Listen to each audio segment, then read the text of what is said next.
Take one. All right, cool.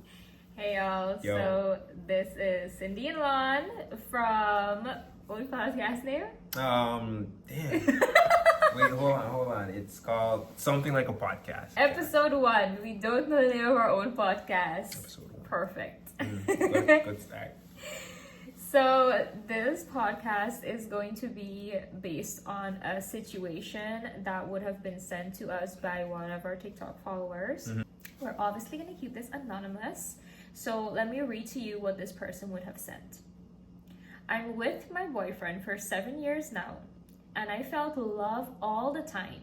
However, since 3 years now, I'm really losing my hair, and I've lost my self-confidence. And ever since, my boyfriend treats me really bad. When we do go out, he always looks at other women right in front of me. And he doesn't even want to go out with me at other times. He usually never wants to take me places where there are lots of people. I really do love him, but I need some advice. And then she sent a separate message that went into how the way her boyfriend behaves makes her feel really ugly. All right, so there are two main issues coming out of this situation. One is a more personal one, and one is with the partner. So in terms of the personal thing, the issue isn't that you're losing your hair, but the issue is how you feel about losing your hair. And that's definitely reflected in your words. It's most likely reflected in your relationship, and it can affect so many other things in your life.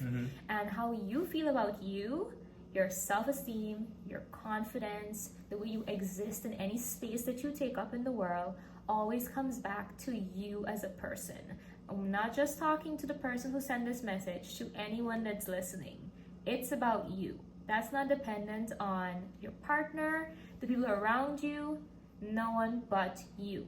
So if hair loss is causing a breakdown in self-esteem and confidence, then we need to address what's going on with the hair loss. Now, we didn't get any more information from the person, but if you're watching right now, the first thing I'd want to say to you is, have you seen a dermatologist? Have you tried to find out what is the origin of this hair loss?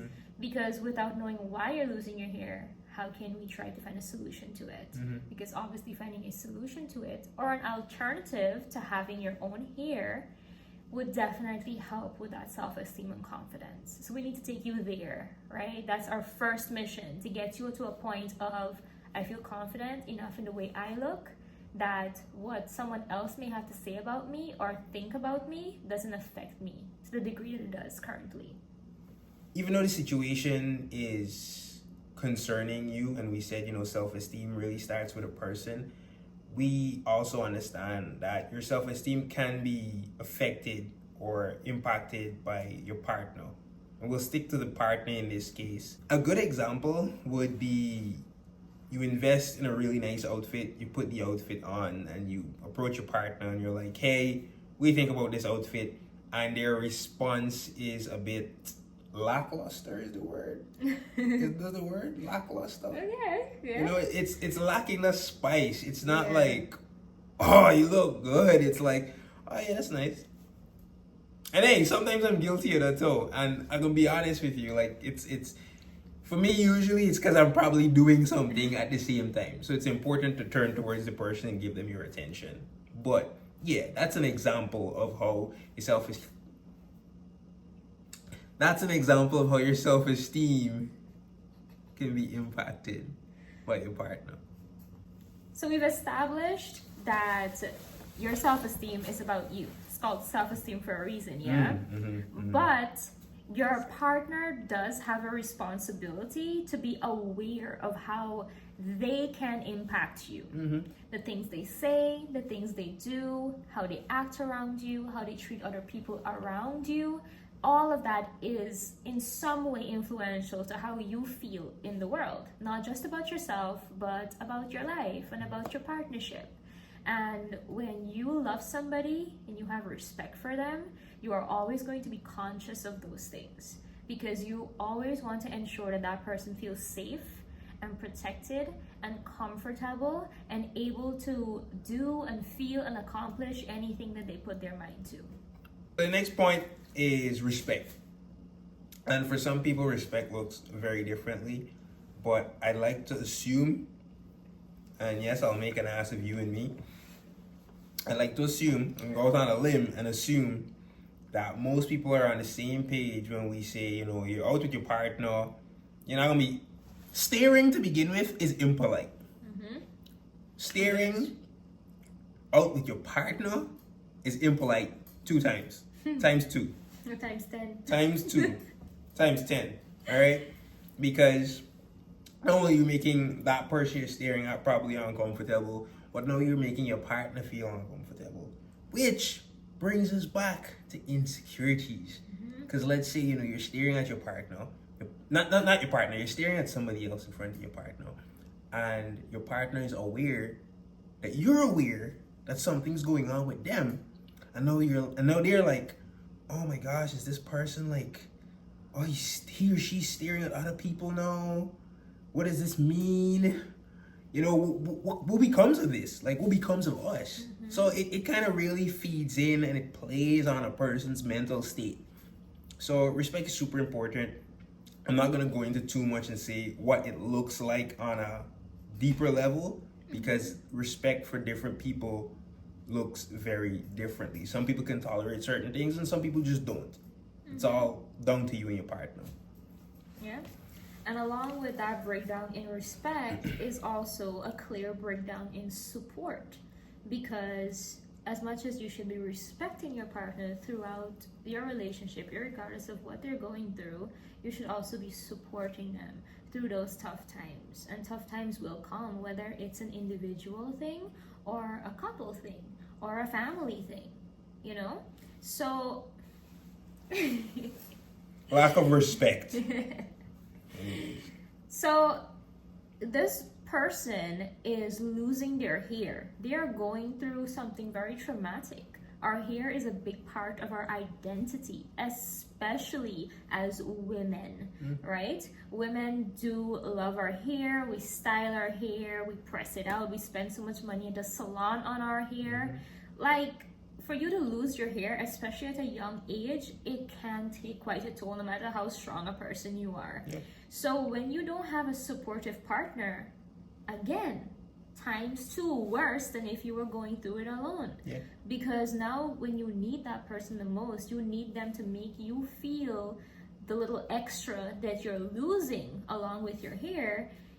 You're all alone in that struggle. And then on top of it, you have to entertain all these terrible thoughts of how do they feel about it. They're not saying anything. And that lack of saying anything is also very dangerous to your self-esteem. Yeah. And then while they're not saying anything, their eyes and their body language are doing other things when we're out with other people. Their choices are saying things to me such as, I don't want to be seen with you. I don't think you're very attractive. Other women are more attractive than you. And they may not say any of these things to you actually, but your mind puts them in a nice little bubble and feeds it to you. Intrusive thoughts. And they definitely get to you when there's moments of silence. So you have your intrusive thoughts, all right? And they're exactly what they're called, intrusive. Now, they could be real or they could not be real. And we come to a point where now you have to be able to have that conversation with your partner. Otherwise, all you'll ever have is assumptions, intrusive thoughts, and that's on your side. That's on your end. That takes a toll on you, because if it turns out that all of this stuff that you're thinking in your free time, in your little silence, is the farthest thing from the truth, then you would have put yourself in a position to further deteriorate your relationship with that person. That is very, very true. Very true. Because I have heard other people say at times, oh, they think this and they think that. Oh, he did this and it makes me feel this type of way. You're stretching for your drink. And, oh, he looked at me this particular way, or he didn't have enough enthusiasm when he talked about this particular thing.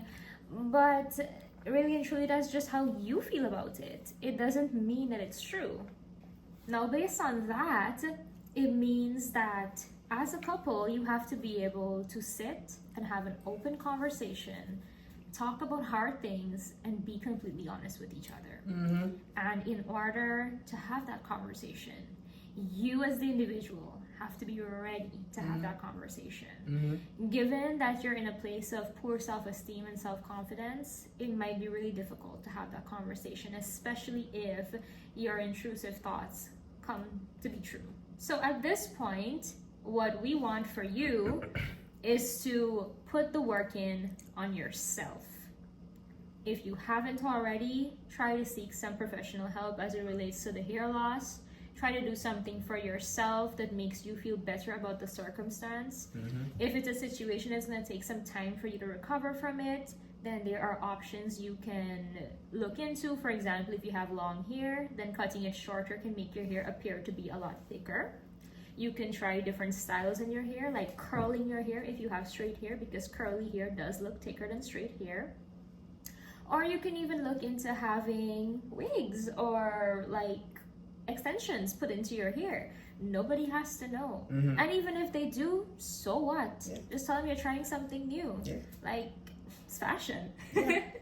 Every style is a style. It ain't even gonna be a spy. You just look cute in wigs. And then once you do that and you get yourself to a place where you're comfortable with your journey, you're gonna start to feel a whole lot better.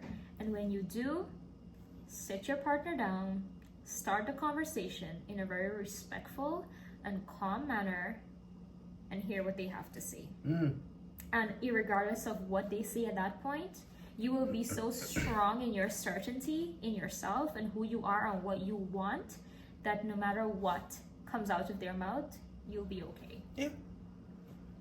So yeah. I mean, lastly, I will add, this none of this stuff is going to be easy. Like, we sitting here, we smiling, we talking about this conversation. We're not particularly going through what you're going through right now, or anybody who's watching this video. None of this stuff is gonna be easy. Just know though. Like, we're not here trying to be like, oh, this is cake, this is just cheesecake, chocolate, rum cake, whichever flavor you want. Like, this is not gonna be easy. This stuff gonna take like dedication, because in the tensest moment, being able to speak to a person who you and them might have like a disagreement, or you and them having a tough conversation, it's not easy, and sometimes we falter. Sometimes I falter. Sometimes she's falter. It's happened. We're human. People's human. Like, it's just a matter of dedication, I would say. Dedication and your intentions. Yeah. If you have good intentions, then the outcome will always be good. Yeah. And that brings us to the end of the first episode of something like a podcast. All right, let's take. Boom.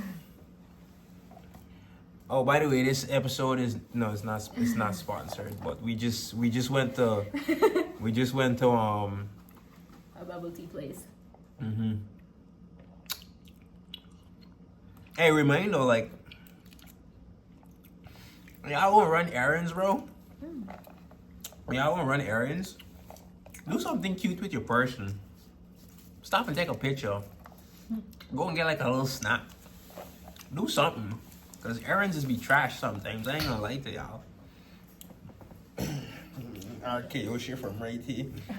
But Okay, that's a wrap. Bye.